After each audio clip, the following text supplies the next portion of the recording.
Olá e bem-vindos a mais uma Exploração a Fundo. Hoje a gente tem um material aqui, olha, bem denso sobre um tema que a maioria de nós associa logo de cara com ficção, que é a exopolítica. Totalmente. Só que, segundo as fontes que a gente analisou, não estamos falando de roteiro de cinema, não.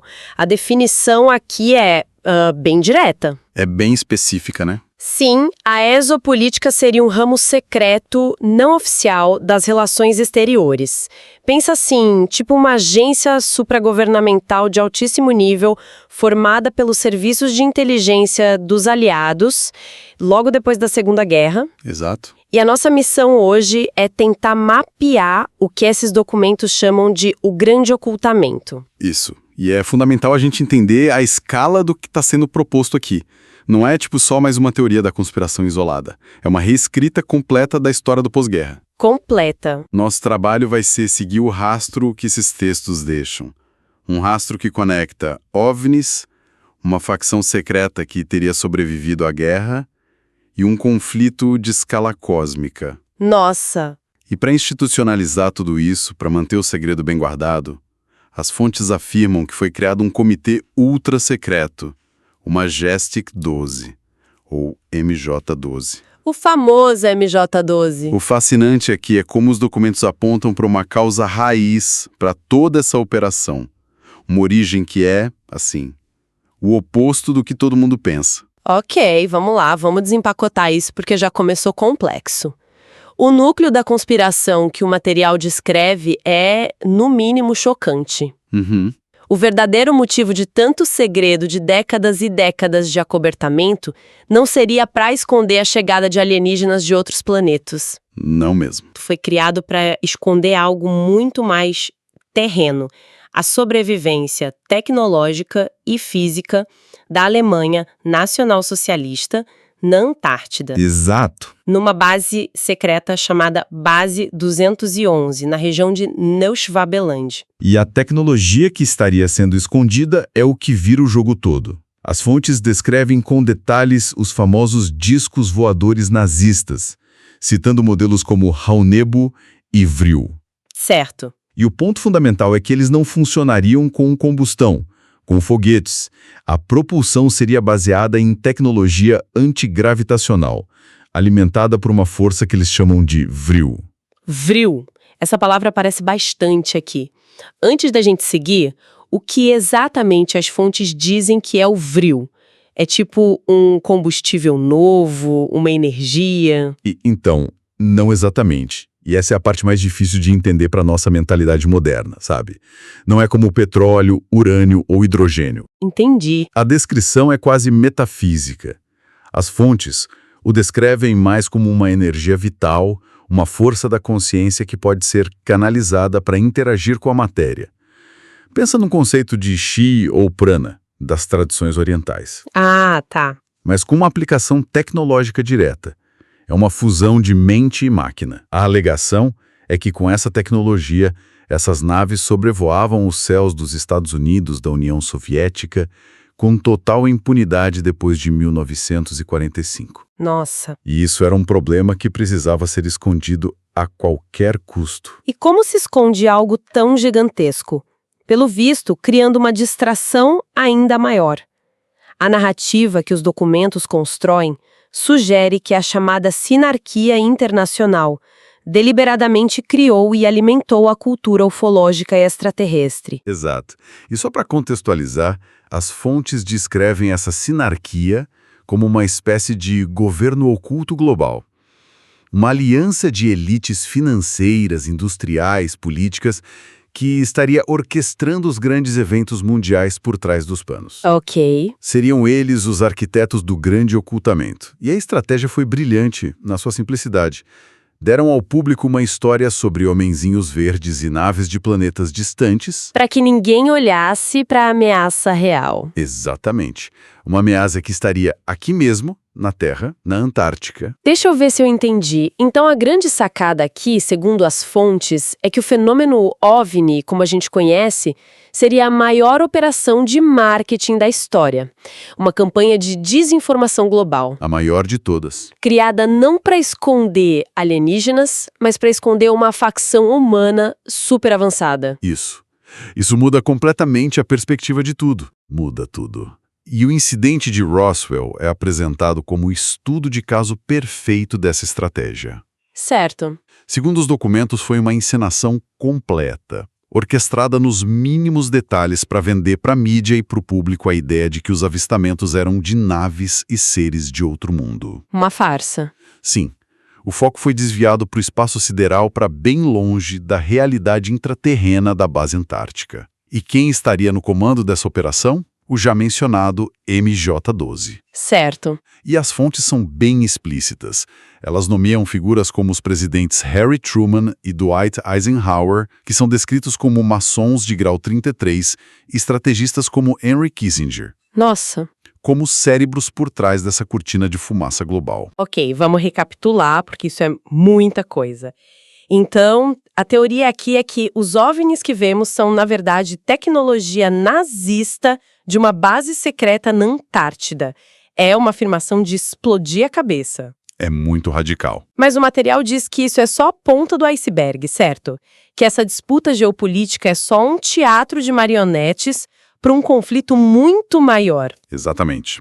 Aqui a trama sai da geopolítica e entra na metafísica. Essa disputa terrestre seria apenas o reflexo de um conflito muito mais antigo e fundamental. Uma guerra essencial, que, segundo os textos, dura milênios. Milênios. E envolve duas facções principais de seres não humanos. E aqui é onde fica realmente interessante. Vamos falar dessas facções. Quem são os jogadores nesse tabuleiro cósmico? De um lado, temos o que as fontes chamam de alienígenas traidores, ou sidas traidores. Certo. Eles são identificados com nomes que a gente já conhece de várias mitologias e religiões. Os Anunnaki, da Suméria, ou o Serafim Nefilim, da tradição bíblica. A base de operações deles não seria um planeta distante, mas um local polidimensional chamado Shambhala, que estaria posicionado estrategicamente entre a Terra e o Sol, permitindo um controle energético do nosso planeta. E como eles exercem esse controle? É pela força? Menos pela força bruta e mais por uma manipulação extremamente sofisticada. Eles usariam um sistema de controle cósmico chamado Chave Kalachakra para gerenciar a evolução da vida na Terra e, principalmente, o karma humano. O karma? Isso. A ideia é que eles mantêm o espírito humano aprisionado ao ciclo da matéria e o ciclo de reencarnação, garantindo que a alma nunca atinja a libertação e continue servindo como uma fonte de energia para eles. Uau! E eles não estariam agindo sozinhos. As fontes afirmam que essa facção fez um pacto com a entidade que eles chamam de Deus Criador do nosso universo material, o Demiurgo. O Demiurgo? Que é identificado com as figuras de Jeová e Satanás. O objetivo final dessa aliança, segundo a narrativa, seria a instauração de um governo mundial teocrático, um controle absoluto, não apenas político e econômico, mas, acima de tudo, espiritual. É um controle total. O plano maior visaria a aniquilação da individualidade, através do coletivismo, transformando a humanidade numa massa uniforme, uma colmeia a serviço dessa agenda cósmica. Ok. Se existe uma facção de traidores, a lógica diz que deve haver uma de leais. Qual é o contraponto a esse plano? O contraponto são os alienígenas libertadores ou sidas leais. A base dele seria o reino intraterreno de Agartha, que em outras tradições é conhecido como Valhalla ou a Ilha de Thule. Agartha. E a missão deles é o oposto direto da outra facção. Eles buscam ajudar secretamente certos seres humanos que os textos descrevem como vírias. Vírias? Homens e mulheres de uma linhagem espiritual divina, ajudá-los a despertar uma espécie de memória de sangue, uma lembrança de sua origem divina para que possam se libertar dessa prisão material. E é aqui que o material faz a conexão mais controversa e, francamente, chocante de todas, não é? A ligação com a história do século XX. Sim. E é um ponto que a gente precisa abordar com cuidado, apenas reportando o que está nos documentos, claro. Com certeza. Os textos descrevem o Terceiro Reich não como um projeto puramente político-militar, mas como a última grande tentativa histórica de criar uma estratégia de libertação coletiva da humanidade. Certo. Supostamente em contato direto e em aliança com esses seres libertadores de Agartha. Peraí, essa é a afirmação mais explosiva de todas. Ligar o regime nazista a seres libertadores é uma reinterpretação radical da história. Como os documentos sequer tentam justificar uma conexão dessas? A lógica interna dos textos é que a guerra não foi o que nos contaram. Não foi apenas aliados contra o eixo. Então, o que foi? Foi uma manifestação física daquela guerra essencial cósmica. De um lado, a sinarquia internacional e seus governos EUA, Reino Unido, URSS, que seriam os agentes terrenos dos Sidas traidores. E do outro? Do outro, o Terceiro Reich, que seria o agente terreno dos Sidas leais. Obviamente, isso redefine todo o conflito, colocando num patamar de batalha espiritual, não apenas ideológica ou territorial. É uma visão que choca de frente com toda a historiografia oficial. Completamente. Essa guerra cósmica é uma ideia vertiginosa. Mas a questão que fica é: como uma batalha entre seres polidimensionais se manifesta no nosso dia a dia? As fontes afirmam que eles têm agentes em campo certo. E é aí que entram os famosos homens de preto. Exatamente. Só que a descrição aqui é muito diferente dos filmes de comédia. Imagino que sim. Eles não são agentes de uma agência governamental secreta humana. A definição nas fontes é de entidades humanoides de natureza não terrestre. Não humanos. A função deles seria a de guardas da prisão. Intimidar, silenciar e, se necessário, neutralizar testemunhas, pesquisadores, qualquer pessoa que chegue perto demais da verdade. Seja verdade sobre a base na Antártida, Ou sobre o conhecimento ancestral que eles chamam de sabedoria hiperbórea, que seria o conhecimento da nossa verdadeira origem divina. Então, além da intimidação física, 1 a 1, existe a manipulação da mente coletiva. E a ferramenta para isso, segundo os textos, seria a nossa indústria cultural, com Hollywood e a grande mídia na linha de frente. Sim, e o que é fascinante é o objetivo estratégico por trás disso. Não é só entretenimento. O que seria, então? A ideia é que eles projetam deliberadamente imagens de alienígenas benevolentes, os irmãos mais velhos cósmicos, os salvadores espaciais da New Age. Certo. O objetivo seria anestesiar a capacidade de reação da humanidade. Ao nos programar para ver qualquer presença alienígena como algo positivo ou evolutivo, eles preparam a população para aceitar passivamente o que as fontes chamam de arrebatamento. Que seria o quê? A integração final da humanidade no plano do demiurgo.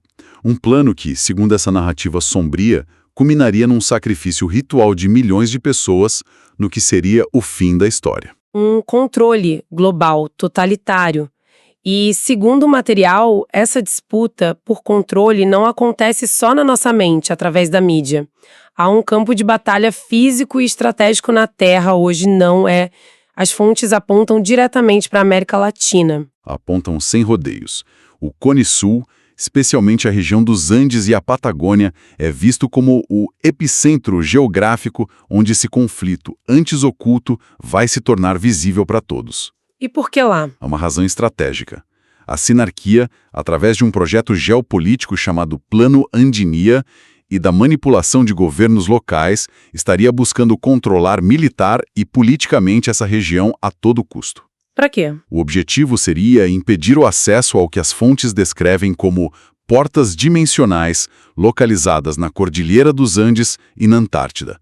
Portais que levariam aos refúgios intraterrenos dos deuses libertadores. E a batalha não é só geopolítica, é também uma corrida tecnológica.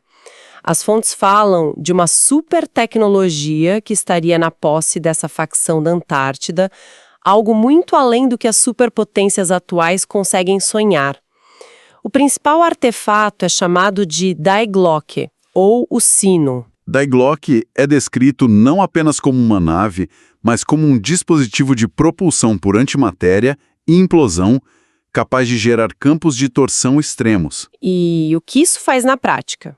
As capacidades atribuídas a ele são de ficção científica pura, saltos temporais e deslocamentos hiperespaciais, permitindo viagens instantâneas através do espaço e do tempo. Então, se essa tecnologia existe e é tão superior, por que ninguém conseguiu replicá-la?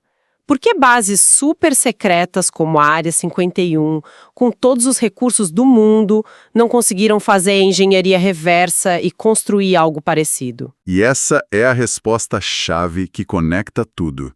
Segundo as fontes, eles falham porque a abordagem deles é puramente materialista e mecânica.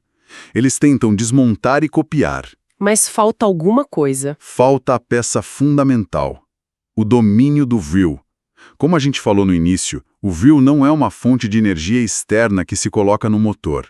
É uma faculdade espiritual, uma capacidade inerente ao operador, que se harmoniza com a máquina. A tecnologia seria uma extensão da consciência. Exato.